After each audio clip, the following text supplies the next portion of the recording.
صدقہ فطر، اللہ کے رسول صلی اللہ علیہ وسلم نے فرمایا اللہ نے زکوٰۃ کو فرض کیا ہے، اے لوگو میری طرف سے صدقہ جو فطر ہے، فطرانہ جس کو کہتے ہیں، یہ ہم تمہارے اوپر فرض قرار دیتے ہیں، یہ فرض ہے، یہ ہے طہرۃ للصائمین و طعمۃ للمساکین، یہ تمہارے روزوں کی پاکی اور صفائی اس سے ہوتی ہے، صدقہ فطر ادا کرنے سے تمہارے روزوں کی پاکی اور صفائی ہوتی ہے، مطلب یعنی تمہاری زبانوں سے، تمہارے حرکات سے، تمہارے کانوں سے، تمہاری آنکھوں سے اس روزے کو، اجر کو، ثواب کو کم کرنے کے لیے کچھ حرکات ہو جاتے ہیں خلاف شریعت، جس سے تمہیں محسوس بھی ہوتا ہے یا نہیں بھی محسوس ہو تو اس کے نیکیوں کے اوپر زنگ لگ جاتے ہیں۔ تو جب آدمی صدقہ فطر ادا کر دیتا ہے تو پھر وہ بالکل یوں سمجھیے کہ چمکدار روشن وہ ہیرا جو کچڑے میں کسی وجہ سے گرد و غبار میں ہو گیا تھا وہ صاف اور ستھرا ہو جاتا ہے۔ اور ایک روایت میں آتا ہے کہ اب آدمی صدقہ فطر جب تک نہیں ادا کرتا اس کا روزہ معلق ہوتا ہے آسمان و زمین کے درمیان، پھر جب وہ صدقہ فطر ادا کر دیتا ہے تب وہ روزہ اللہ تبارک و تعالیٰ تک پہنچتا ہے۔ تو اس لیے صدقہ فطر کے دو فائدے ہیں، ایک تو خود کا فائدہ یہ ہے کہ وہ روزہ پاک و صاف ہو جاتا ہے تمام قسم کی کیا کہتے ہیں سیاہیوں سے، کالے پن سے، گرد و غبار سے پاک و صاف ہو جاتا ہے۔ دوسرا یہ کہ سماج کے اندر، معاشرے کے اندر جو غریب ہیں، جو مسکین ہیں، ان کے گھروں کے اندر بھی چولہے جلتے ہیں۔ بہت سارے ایسے گھر ہیں طعمۃ للمساکین، غریب اور مسکین ہیں، ان کے گھروں کے اندر ان کے بال بچے کھانے پینے کی چیزیں نہیں ہوتی، تو کھانے پینے کی چیزیں ان کو میسر آ جاتی ہیں، پھر ان کے پاس اتنا پہنچ جاتا ہے غلہ کہ وہ اس کو بیچ بھی کر کے اپنا کچھ بھی کر سکتے ہیں۔ بہرحال تو یہ صدقہ فطر واجب اور فرض ہے ہمارے اوپر۔ اب اس کا حکم یہ ہے کہ صدقہ فطر، ایک تو یہ کہ اللہ کے رسول صلی اللہ علیہ وسلم نے فرمایا کہ صدقہ فطر عید کے دن نکلنے سے پہلے، عیدگاہ نکلنے سے پہلے صدقہ فطر ادا کر دیا جائے۔ عیدگاہ میں یعنی عید کی نماز کے بعد اگر کوئی صدقہ فطر ادا کرتا ہے تو اس کا صدقہ فطر عام صدقہ ہوگا، وہ فطرانہ نہیں ہوگا، وہ فطرانہ نہیں ہوگا، عام صدقہ ہوگا، فطرانہ نہیں ہوگا۔ اس لیے اسے نماز ادا کرنے سے پہلے ہی ادا کر دینا چاہیے۔ حضرت ابو سعید خدری رضی اللہ تعالیٰ عنہ کی روایت آتی ہے کہ ہم لوگ صدقہ فطر 2-3 دن پہلے ادا کر دیا کرتے تھے رمضان کے اندر، تاکہ مطلب سہولت رہے۔ اس لیے عزیزان گرامی صدقہ فطر پہلے بھی ادا کرنا 2-3 دن یہ بھی جائز ہے، بلکہ یہ بھی ہے کہ آپ کسی کو وکیل بنا دیں کہ بھائی مثلا وکیل بنائیں کہ ہماری طرف سے صدقہ فطر اتنا ہوتا ہے، یہ آپ ادا کر دینا۔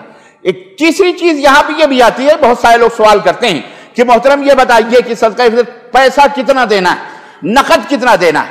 اس میں کچھ اہل علم کا اختلاف ہے، کچھ لوگ کہتے ہیں کہ نقد ہی دے دیا جائے یہ بھی ادا ہو جاتا ہے، لیکن عزیزان گرامی سنت جو اہل السنہ والجماعہ علماء ہیں اور جو سنت کی پابندی کرتے ہیں، انہوں نے یہ بتایا کہ اللہ کے رسول صلی اللہ علیہ وسلم کے زمانے میں دینار بھی تھے، درہم بھی تھے، پیسے بھی تھے، نقود بھی تھے، سونا اور چاندی بھی تھے۔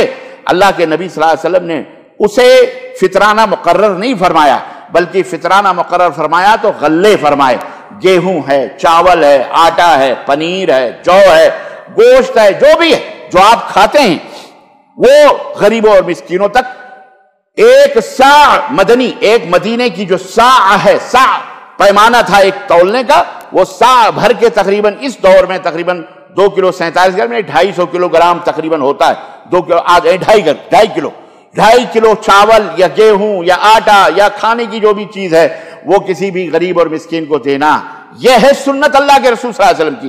اس سے فطرانہ ادا ہوتا ہے اور اسے جاری رکھنا چاہیے اسی سنت کی۔ بہت سارے لوگ بہت سارے اس کے اندر قیاسات ڈالتے ہیں کہ صاحب پیسہ غریبوں تک پہنچ جائے تو وہ جوتے خرید لے گا، وہ کپڑے خرید لے گا، وہ چپل خرید۔ ارے بھائی کھانے کی پہلے بندوبست کرو، کھانا کپڑا بعد میں ہے، پہلے کھانا پینا ہے گھر میں، اور پھر اس کو جو نبی کی سنت ہے آپ وہ ادا کرو نا۔ سامنے والے کے کیا آپ کو دیکھنا، ارے وہ غلہ دیں گے تو آپ وہ بیچ کر کے پیسہ بھی نکال سکتا ہے۔ یہ اب آپ 2.5 کلو صدقہ میں آپ ایران توران کی پتہ نہیں کتنے مسائل پیدا کر رہے ہیں کہ صاحب وہ بیچے گا تو اس کو ابھی خرید رہا ہے تو 20 روپے 25 روپے میں مل رہا ہے 2.5 کلو، جب بیچے گا تو 18 روپیہ لیں گے، 20 روپے لیں گے، یہ فلان۔ یہ سب آپ کی ذمہ داری نہیں ہے، آپ کی ذمہ داری نہیں ہے کہ آپ اس کو ناپ تول کر اور اس کو بچوا کر اور آپ اس کو بھئی آپ اپنا دیکھیے نا، دوسروں کا کیا ہے؟ دوسرے اپنا کریں، چاہے جو بھی چاہے کریں. یا مثال کے طور پر زکوٰۃ ہے، زکوٰۃ کا پیسہ آپ نکالتے ہیں. بہت سارے لوگ کہتے ہیں بھی زکوٰۃ کے پیسے نکالتے ہیں تو ہم اسے پیسہ دیں یا ہم اسے مثال کے طور پر غلہ خرید کے دے دیں، جوتا خرید کے دے دیں، گھڑی خرید کے دے دیں، یا اس کے بجلی کا پانی یا کیا کہتے ہیں گھر کا بل جمع کر دیں، یا ٹیلی فون کا بل جمع کر دیں، یا بلینکٹ خرید کے دے دیں، یا فلانا خرید. یہ آپ اس کے اہل نہیں ہیں. آپ نے پیسہ نکالا ہے تو آپ زکوٰۃ کا پیسہ، زکوٰۃ کی میں بات کر رہا ہوں، تو وہ زکوٰۃ کا پیسہ اس مسکین تک، اس مستحق تک آپ پہنچا دیں. آپ یہ نہیں کہ اب کیوں؟ اس لیے کہ وہ زکوٰۃ کا جو مال ہے وہ آپ اس کے مالک نہیں ہیں. آپ اس کے مالک نہیں ہیں. آپ اس میں خرد برد نہیں کر سکتے، آپ اس میں تصرف نہیں کر سکتے کہ صاحب ہم جو چاہیں کریں. نہیں، وہ زکوٰۃ کا مال غریب کا ہے، آپ اس غریب تک پہنچائیں. وہ چپل خریدے کہ تاج خریدے کہ کپڑا خریدے کہ گھر خریدے یا کھیت خریدے، وہ کچھ بھی کر سکتا ہے، اس کا مالک وہ ہے، آپ اس کے مالک نہیں ہیں. بات سمجھ میں آئی کہ نہیں؟ بہت سارے لوگ اس طرح کی سوالات عجیب و غریب کرتے رہتے ہیں کہ صاحب وہ غریب لوگ ہیں، وہ ادھر ادھر پھیلا دیں گے، ادھر ادھر ختم کر دیں گے. وہ جا کے پیسہ پاتے ہیں تو پٹاخے پھوڑتے ہیں، پیسہ پاتے ہیں تو جا کے ہوٹل بازی کرتے ہیں، اور آپ اس کے پیچھے 10 روپے زکوٰۃ دے کے پڑو گے.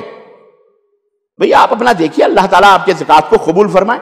یہ اللہ سے دعا کریں، باقی وہ کیا کرتا ہے وہ اس کی ذمہ داری. اللہ یہ کہ اگر آپ کسی کو جانتے ہیں وہ شرابی ہے، کبابی ہے، کیوں کوئی عورت ہے مسکین ہے، گھر والے ہیں، اس کا شوہر شراب پیتا ہے، بدکاری کرتا ہے، آپ اس کے شوہر کو نہ دیں، اس کی بیوی کو دے دیں. زکوٰۃ کا پیسہ اس کی بیوی کو دے دیں، وہ بیوی اپنا خرچ کرے گی بیچاری، وہ بچوں کے فیس نہ جانے کیا گا سب جمع کرے گی.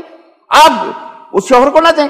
الغرض کہنے کا مطلب یہ ہے کہ صدقہ فطر وغیرہ یہ آپ اپنے روزوں کی پاکی کے لیے نکالتے ہیں تو آپ اس کو نکالیے. ایک سوال عام طور پر یہ بھی لوگ کرتے ہیں کہ صاحب ہم وہاں نکالیں جس ملک کے ہیں یا یہاں نکالیں؟ اللہ کے بندے رہتے یہاں ہو، روزہ یہاں رکھتے تو آپ اپنی نکالو نا، اور اگر گھر سب بھر کے مالک ہو تو گھر بھر کی نکال دو آپ یہاں پہ، یا وہاں اپنے بیوی بچوں کو، ماں کو کہہ دو کہ بھائی وہاں کے نکال دو، تم یہاں کے نکال دو. 2.5 کلو چاول میں آپ کس کی بلڈنگ کھڑی کرنا چاہتے ہو؟ 2.5 کلو گیہوں کے اندر آپ کیا کمانا، کیا کرنا چاہتے ہو؟ اس لیے جہاں ہیں وہاں وہ صدقہ فطر نکال دیں. ٹھیک ہے، اب یہی ہے. اب وہ 2-3 دن پہلے بھی نکال سکتے ہیں. اسی طرح سے آج بھی وکیل کبھی بھی بنا سکتے ہیں، مہینے میں کبھی بھی کسی کو بھی، کسی معتبر شخص کو کہ صاحب یہ ہماری طرف سے یہ مثال کے طور پر پیسہ تو نہیں ہے، لیکن اب آج کل کے چاول تقریباً جو ہم لوگ کھاتے ہیں، یعنی 2.5 کلو چاول، آلے سے آلہ تو بہرحال آدمی آلے سے آلہ کھاتا ہے بھائی، 10-15 روپے کلو بھی کھاتا ہے، لیکن عام طور پر 2.5 کلو 2.5 کلو چاول ہے، تقریباً 20 ریال میں آدمی 2.5 کلو چاول، ایک میڈیم چاول کھا بھی سکتا ہے، کھاتا ہے. تو 20 ریال کسی کو یا 25 ریال جو بھی ہے، جو اللہ توفیق دے، جتنا گھی ڈالو گے اتنی ہی مزہ آئے گا. تو اللہ کے راہ میں صدقہ خیر، کسی کو 20 ریال یا 25 ریال، کم از کم 20 ریال دے کر کے 2.5 کلو چاول خریدا جا سکتا ہے. تو آپ کسی کو وکیل بنا دیں کہ صاحب یہ ہماری طرف سے آپ نکال دینا. اب وہ نکالے گا انشاءاللہ، اب وہ نہ نکالے گا تو وہ اس کا گناہ آپ کے اوپر نہیں، اس کے اوپر ہوگا، وہ اللہ تعالیٰ کے یہاں پکڑا جائے گا.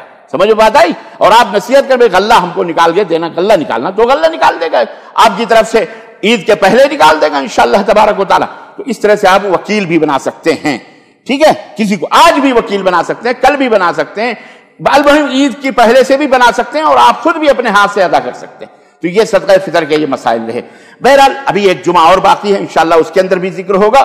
اور اللہ تبارک و تعالیٰ سے یہ دعا ہے کہ اللہ تعالیٰ ہمیں یہ 10 دن جو بھی ہمارے لیے باقی ہیں اور جس میں ہم گزر رہے ہیں، اللہ تعالیٰ اس کی حفاظت کرنے اور اس میں بندگی کرنے اور زیادہ سے زیادہ عبادت کرنے کی اللہ ہم سب کو توفیق عطا فرمائے.